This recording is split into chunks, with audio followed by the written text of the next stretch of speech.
samu yarinya kyakkyawa, kun ganta san kowa, ta sani ni jin daɗi.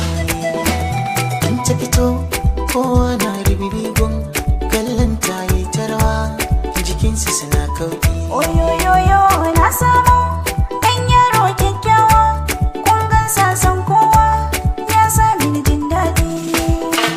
In ya fito kowa na ribibigun, kallon sa yi tarwa, jikinsu suna kauɗi.